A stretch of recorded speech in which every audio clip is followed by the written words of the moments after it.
So let's talk about the Sprint Retrospective. This is the opportunity for the Scrum team to get together to inspect and adapt their process, their way of working, and how to improve that.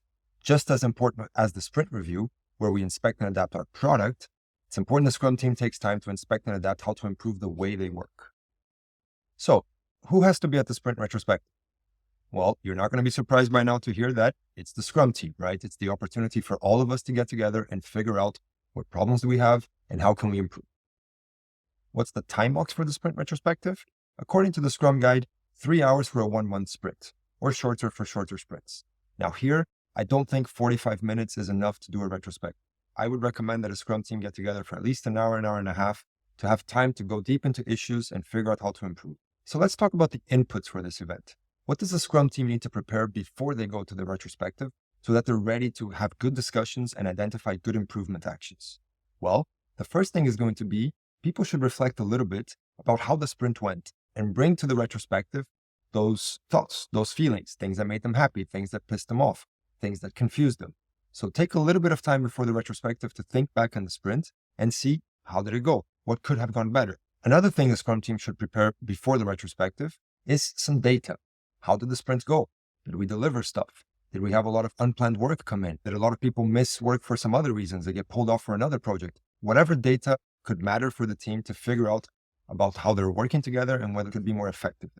And typically here, the Scrum Master, before the retrospective, should be spending some time to think about also how the sprint went, but more importantly, what am I going to be doing during the retrospective? The Scrum Master needs to prepare the retrospective based on what happened during the sprints to make sure that we're going to be doing exercises that are going to keep the developers and the product owner engaged.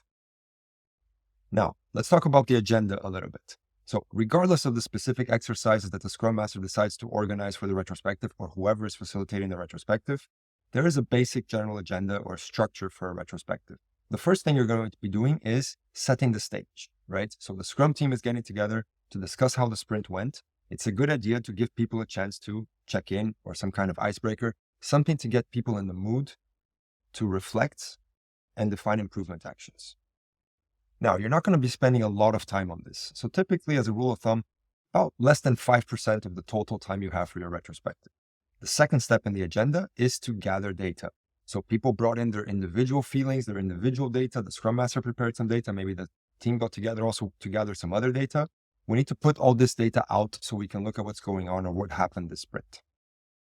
After we do that, we can spend a little bit of time grouping items, identifying common problems, common improvement areas that we see, prioritize them, because you don't want to spend the retrospective trying to improve everything. That would be a mistake. Focus on one or two things. We prioritize those issues. We find some kind of mechanism to decide which one we're working on, which brings us to the third step in the agenda, to generate some insights. That's where you're going to go deeper into the problems you identified or the problem you identified to try to understand root causes, what's happening there, what needs to change for us to have a positive impact here. Once we're clear on that, then we can define some actions, and that would be the next step in the agenda.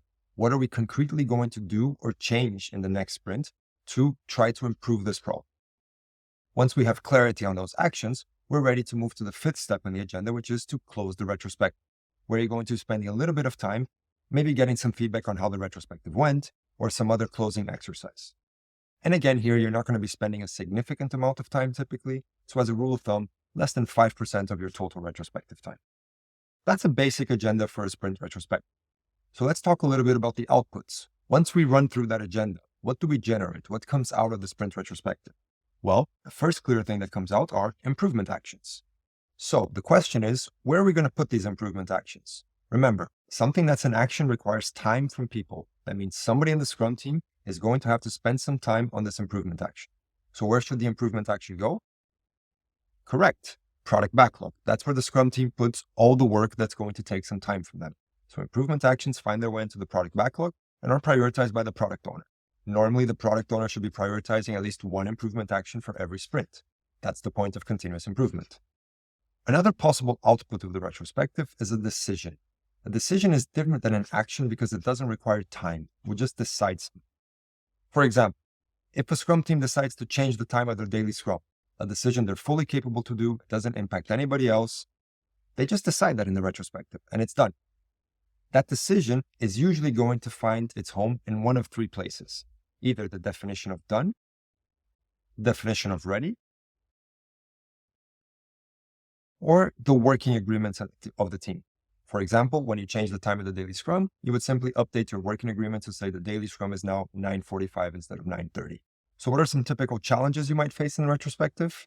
Well, a couple of things I hear frequently. One is a lack of trust, right? If you don't have trust within your scrum team, people don't feel comfortable to bring up issues in the retrospective.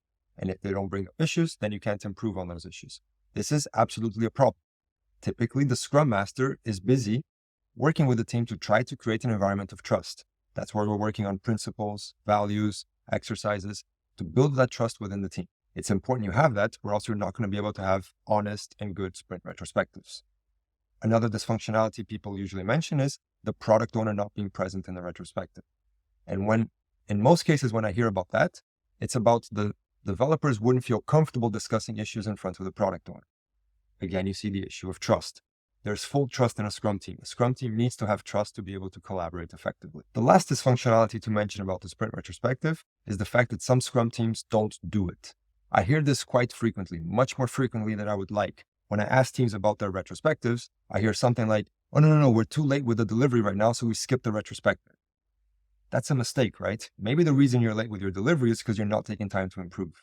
Have the discipline to make time every sprint to discuss how can we improve. That's it. So this is a short overview of the sprint retrospective and some tips on how to get started running.